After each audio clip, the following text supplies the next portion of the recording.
Hey, what's up, party people? We're back. It's me, it's you, it's her, it's them. And we're late. My fault. Oh, yeah, that's true, isn't it? Yeah. It's Christine been busy. was out in the field trying to catch, rare shrew and stuff. That's how she is. Rare shrew? Yeah, it was a cryptid shrew. A rare jumping shrew. Yes. And also I got a second job. Yeah, that's it. Catching the shrew. I said that. Yeah. It's my job, catching cryptids. I wish that was my job. That'd be hilarious.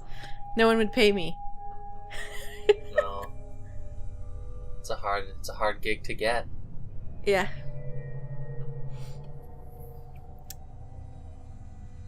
So yeah, I'm sorry that it's late. Who wants to go first? I guess I'll go first. I have a couple mini topics. Woo! Funny.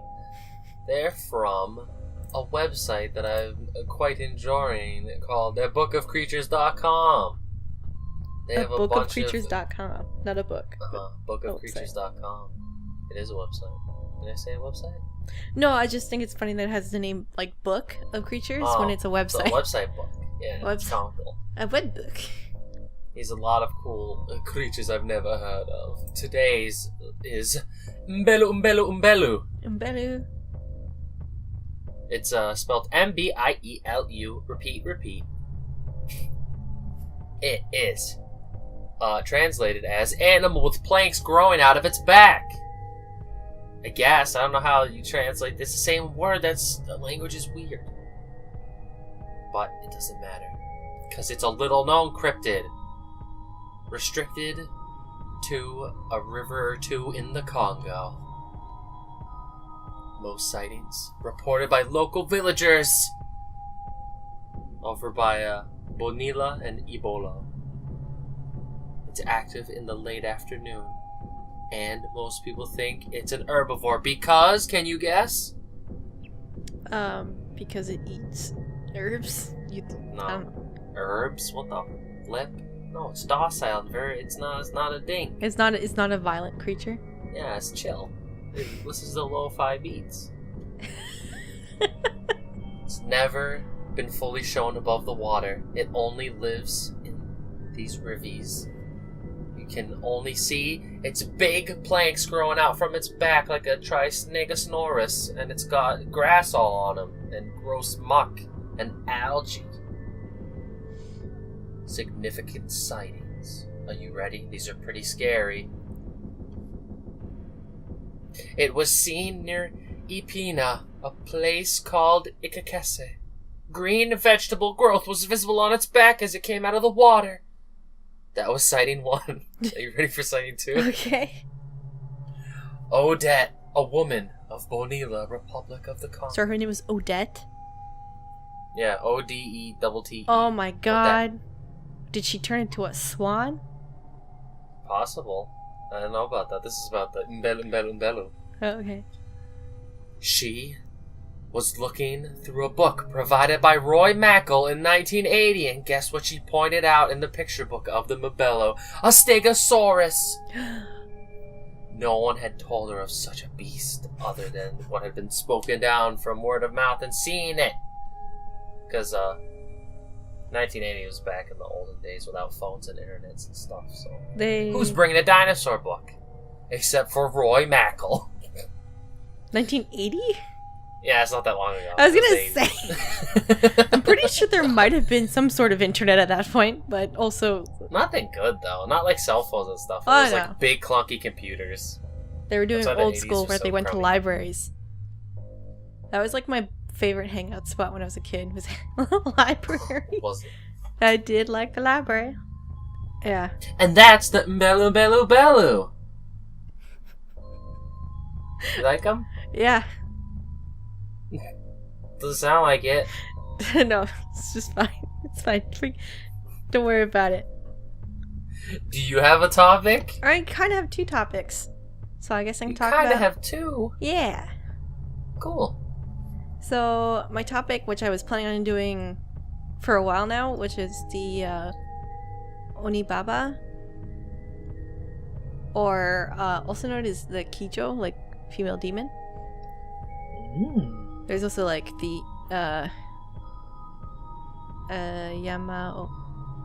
Yamababa, I think it's called. There's a bunch of different. It's basically just like old crones that are demons and they do bad things. Like steal people's pizzas? That doesn't seem like an Onibaba thing. That seems. But it's evil. It would be not great, but I mean, she was known to have turned into an Onibaba because she ate somebody's fetus. Okay, that's not that close to pizza, but I see what you're doing. It was a valiant attempt. So, basically, yeah, the main legend is that a Onibaba, like, attacked a pregnant woman and ate the fetus inside the lady, like, ripped it out and, like, ate it, which is horrible, and I'm sorry for that imagery. But that's, like, one of the stories. Well, it depends on how he ripped it out, or she ripped it out, I mean. Yeah. There was another story about 2 monks, I think. Basically, Onibaba has been around for a long time, like the story, obviously, but it's been interpreted a lot. Like, there's a film called Onibaba. It's actually on YouTube. I'll put a link because it's interesting. It's less supernatural, but it's an interesting watch, and it's quite old. And then Onibaba was, like, the story was interpreted into a no theater play a long time ago, which is super cool. And that interpretation was also shown in a old Japanese film called A Throne of Blood, which I'm pretty sure is a Japanese interpretation of Macbeth. Very interesting, really cool ending scene in that film as well, if you guys watch it. But the no play and the homage that they put in The Throne of Blood is the story where 2 traveling monks travel through a mountain, and it gets late, and they try to find a place to stay for the night. They end up coming across this hut, and in the hut is an old lady, and the old lady is there spinning thread, and she invites them in. Yeah, you almost finished with just spinning, and I'm like, oh no. Look at America. Like, oh no. So no, she's spinning thread, and she invites them in, and in the no play and in the film, she sings like an old song, like a folk song, and it's kind of eerie because it's just like, oh, she's just the old lady singing like an old song, and it's creepy, and she's just spinning. But basically, she lets them stay, and there is only like one condition, is that they don't look into one of the rooms, and then they have free reign over her house other than that one room. One monk just goes to sleep. He doesn't care about that room. The other one gets curious, and when he opens the door to the room, it's filled with human bones. And in the no play, like, she's spinning the thread, and that happens, like, they uncover the bones, and her singing stops, and, like, it's interpreted that the one who saw it, the bones, died, and the other one is let to go free. So, interesting. Don't break my rules. Don't break the rules. Or I'll smack you right in the kneecap. Trying to think of other things to do with Onibaba. Onibaba is just like, it's literally just a hag that does bad things, like a witch. So there's many different stories. I don't know all of them. A lot of them are not here on the site. And I'm sure every prefecture has their own specific story. So I won't go into that much detail about that one. But that is a yokai that you should keep an eye out when you're looking out. Yeah, if No, you're ever going to a lady's house and sorry. says, don't look in my room, That's don't not do what it. I meant. I just mean you guys are now educated and know what an Onibaba Oh, is. keep And your eyes out. if you go to Japan and see for- cool yokai stuff, you might see an Onibaba and be like, that's what that is. Don't let her trick you. I think there's a manga interpretation as well. Yeah, Onibaba. Ooh, spooky. What's your next topic? Someone's getting sleepy. Ugh. You won't be after I bring up my next topic. Mbielu-Mbielu-Mbielu, a creature found in several bodies of water, In including North rivers, America? lakes, and other thingies in the Congo Oh, in the Congo. and Angola. This beast's name is derived from the words mbisi, fish, and ngulu, pig. Some translations bring it to meaning siren or mermaid. But forget that. The Mbielu-Mbielu is a homely 500-pound, 8-foot long, 4-foot wide, dull gray sea manatee, basically. Okay. The females have a pair of big breasts, and the dudes a big horse member. Ah, gross. Otherwise identical. I didn't write this. I just read it out loud. They have high foreheads. They got oval eyeballs and heads. Big old mouths with no chins. Their ears are thin and flat, and they have 2 arms. They're short and end in human-like fingers, but they don't move. And the tail is round like a target. So imagine a manatee. Now imagine that manatee has human arms that can't wiggle the fingies. That's the Mbielu-Mbielu. It's scary, isn't it? So scary. They don't leave the water. They feed on grass growing on the sides of rivers. They're easily captured and killed. The only downside being their sad, eerily human cries of pain. That's really sad. Yeah, it sucks, huh? It's slow and can be followed in a canoe. Their flesh is fatty and tastes like pork. Their ear bones can cure malaria. And the powdered skull of the male is a remedy for kidney stones. Their rib bones can be forged into protective amulets. Don't you just want to go and capture an Mbielu-Mbielu and kill it? No, that sounds sad. But they are tasty and they cry. They like a human. So you go up and you stab it in your canoe and it goes, oh, oh, oh.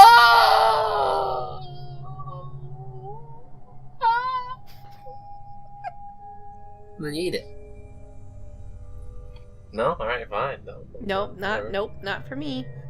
You just jump to your next topic then if you don't want to eat my Mbielu-Mbielu I found.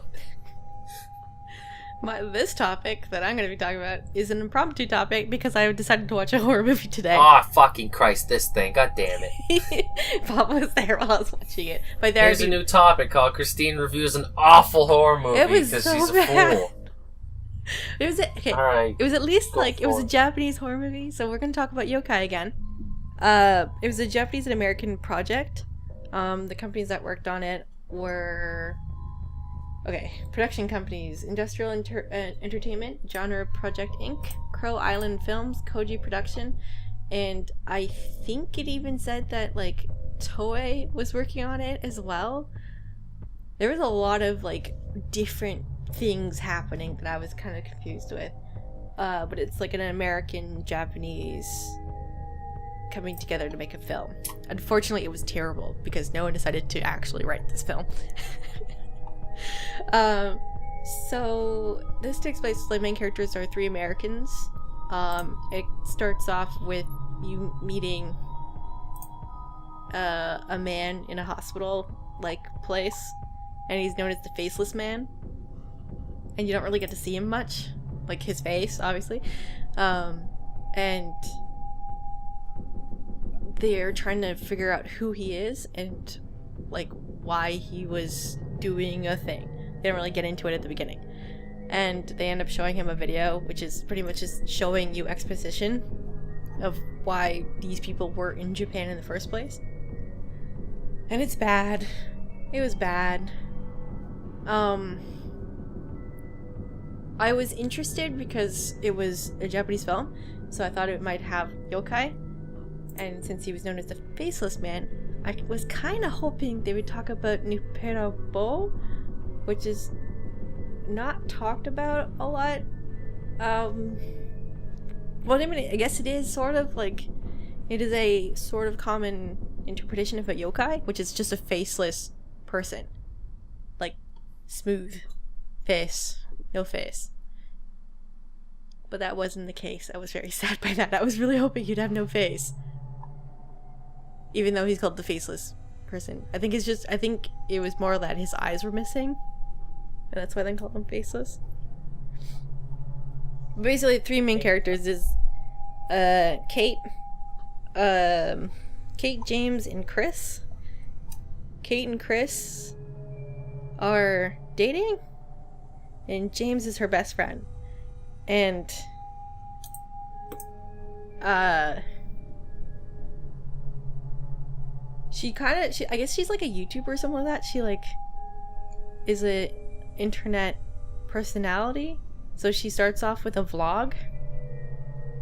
And she's just like, oh, we're going to Japan. I'm going to see my boyfriend. We're not going to be on the same flight for some reason. I hope that doesn't piss him off. Question mark. I don't know why she brought that up. And then she begins to explain that James is her best friend from when they were kids, and that his brother had an unfortunate accident and died earlier that year, which is something that I don't think she should have said, obviously. Like, would you say that about your best friend on your own vlog? Be like, yo, so my friend's brother died earlier this year, so we're going to Japan to cheer him up. He speaks the Japanese. Oh, yeah. Like, it just seems like that's none of anyone's business. Don't tell people that. Oh, so they go to Japan, and it really seems like James has this big thing for Kate, because it's all he films. Is her being cuddly with her boyfriend, and it's just very weird and awkward. And the entire film goes, oh man, we want to go to see this temple, and everyone else in the film telling them, please don't go to this temple, it's a bad idea because it's dangerous. Every interaction is them going, let's go to this temple, and all of the locals saying no, don't do that. They have no other interesting conversations. It's just that same conversation 30 times, and it's really frustrating. And the sexual tension between Kate and James and Chris is useless because none of these characters are interesting, so I don't care. They end up getting to the temple after 40 minutes of just shitting around, just like, I don't know what they're doing. They're just being annoying to locals, being like, oh, we want to go to this temple, and everyone's saying, no, don't, I forbid you. And they get there, and it turns out it's a temple dedicated to a kitsune. It has a weird statue in the front that looks super not Japanese. It looks like a Greek statue with a Japanese fox in the background. It's very weird. I don't like it. So now you basically know what the bad guy is. It's a kitsune. Which I guess is cool. It's a kitsune. But basically... It's a Naruto. Almost. It's not like that. It's not like QB. It's not QB. It's pretty much QB. It doesn't have multiple tails. Basically, so when you do see it, it's basically just always a shadow of a very curvy lady who's covered in fur and has a weird mask thing going on, and just animal noises. Just very confusing. I think it does shapeshift once or twice. It turns out it killed a bunch of children like 50 years ago or something like that, and that's why the locals are like all like, ooh. And the kids come out and they are also like spirits and they're evil. And yeah, I don't know. It was really, really bad. It was just Right. a really bad film. Out of 0 out of 10, what would you give it? 0 out of 10. 0? Sure. No, sorry, no. I mean like 0 out of 10 or what? 0 out of 10. Why'd that throw you off? From Because 0 to the number 10. We don't normally say 0. We just go 1 because 0. You could say 0 if you wanted. I'm giving you options. Okay. Try and be nice. I'd say 2. 0 to 10? I'd say 2. 2? Only because I actually did like how they shot some things. There you go, everybody. Oh, and go out right now, rent this movie to 2 out of 10. One of the other things that drew me to the movie is that, like, in the first scene, they talk to a Professor Rio, and I was like, okay. And when you look at him, as soon as I saw him, I recognized him, and I was like, oh my god. The actor is Naoto Takenaka, and that is he's the main character in Samurai Gourmet. I'm not sure if it's on American Netflix. It's on Canadian Netflix. If it's on American Netflix, I recommend it. Samurai Gourmet is like an amazing Japanese food series. I just can't not see him as a cute grandpa because of that series. So seeing him in like a really harsh role was like, oh, but I can't take you seriously because you're a cute grandpa. So that was why I mostly stuck with this movie, because I wanted to see more of him. Cute grandpa. It was a very terrible movie. I can read an excerpt from a Roger Ebert review, which is, in quotes, "This is the horror movie equivalent of canned spam. You could have it so much better if you tried harder, or at all. But if you choose to ignore my review and watch The Temple, you may be plagued by moronic questions like, so when are they going to arrive at the temple? What's the deal with the temple? And who are these boring characters? And why are they dead set on meeting their doom in the temple? You will watch this movie, mouth agape, as 3 simpletons with no common sense traipse into an exotic forest. Only it's mostly just dark and misty. And there's a creepy kid and a statue too. And you will wonder what the markers of temple found so interesting about the particular narrative setting and a group of characters, and why they didn't put any good stuff on the camera." So I was like, oh, that's so funny, because it's really boring. It's just a really boring film. That's all I have to say about it. Wish there was more yokai. I never watched it, so I give it a 7 out of 10. No! Go watch. Go watch. It's Bob approved. You'll have to come over and here. With that, I'm going to steal the spotlight. Take it away. And finish with my last topic of the Bulgu. A tale from the Guji Oromo of Ethiopia. Ooh. We're going to Ethiopia now, baby. We have a brother. We have a sister. They're fetching some water at the river. Guess what they meet there, Christine? That monster that you just said. I can't remember Yeah. 3 seconds ago, the Bulgu, Christine. The Bulgu. I knew there was a B. In quotes, cannibal. It's an ogre. 4 eyes, head shaped like an axe, arms shaped like axe handles, stocky little legs like pestles. The children, too slow. He got the brother. He ate him. That was quick. Quick. The Bulgu licked his lips. He goes... And goes the sister, if you tell anyone what you've just seen here, I'm gonna eat you and the rest of your family. The girl, she runs home in tears. Her father's like, hey, where's your brother, dude? She goes, pauses because she remembers the Bulgu's scary words, and told him he got lost in the tall grass. Lost, he's gone. I'm sorry. He wandered off. But all she could think of, though, was her brother's gruesome demise. She could no longer eat and began to waste away, eventually too weak to move. She called her father to her bedside and told him, build me 9 high, thick fences around the house, and I will tell you what happened to my Oni-chan. That's for you anime fans out there. I see you. The father did as instructed. He built a big old fence. And the daughter told him, of the Bulgu who ate her brother and threatened her. The dad, he was a little peeved off, so he built a platform of branches above the hut inside.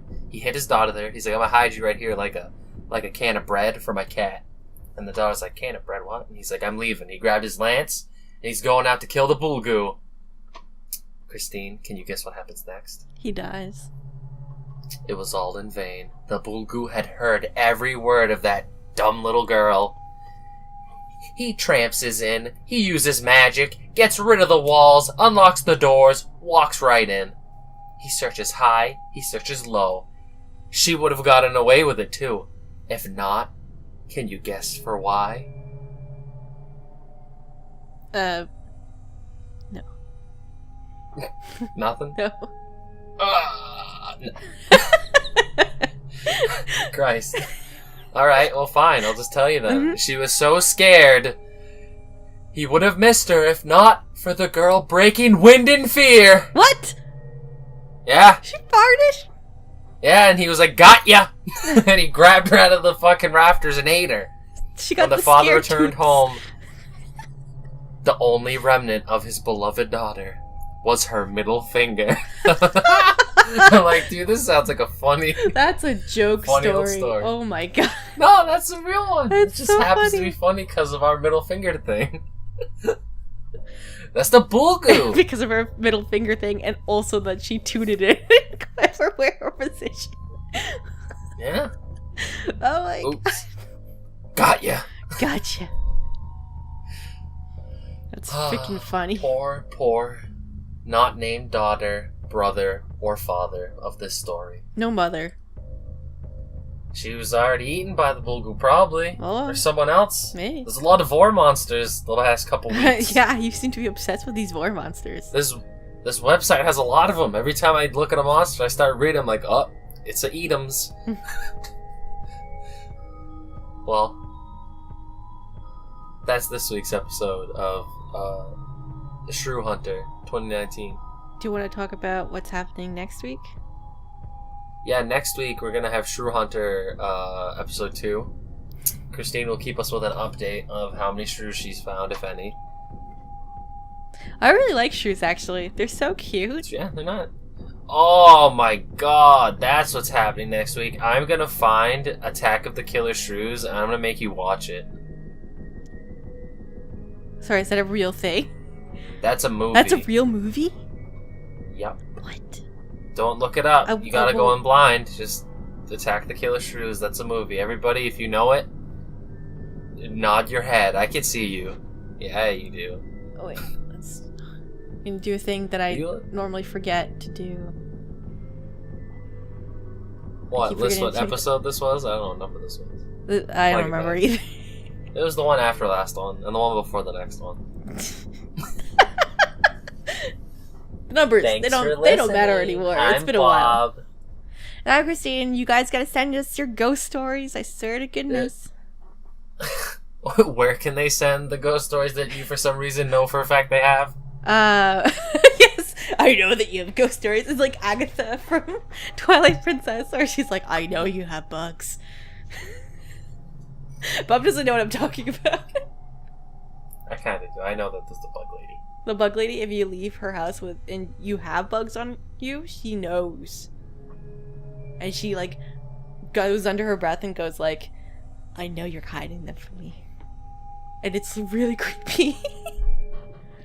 Anyways, if you want to send us your ghost stories or your interesting stories of supernatural stuff, you can send them at occultclass@gmail.com. Yes, that is it. Or, if you're too lazy like me, you can just write in the comments anything you want, a topic. You can yell at Christine for not knowing about Attack of the Killer Shrews. Yeah, that's fair. Whatever you want. Yeah. Or you could just write in the comments, hey, how's the weather? It's pretty nice here. I live, tell us your address. Don't be too specific though, just say the state, most likely. It'd be creepy if you said where you lived. Yeah. Like, give us your Be like, hey, I'm over here in actual Utah, it's kind of location. warm. Longitude, latitude. Yeah, longitude, latitude, flatitude, all the core attitudes. I wonder where I'm going. We're into where you're Lost. going? Yeah, I don't know where I'm going with this bit. I feel like I'm forgetting to say something else, but hey, whatever. It's been a while. I don't know how to end it. Our endings have been like super terrible recently. This was the worst one because I have nothing. Fucking Cowabunga!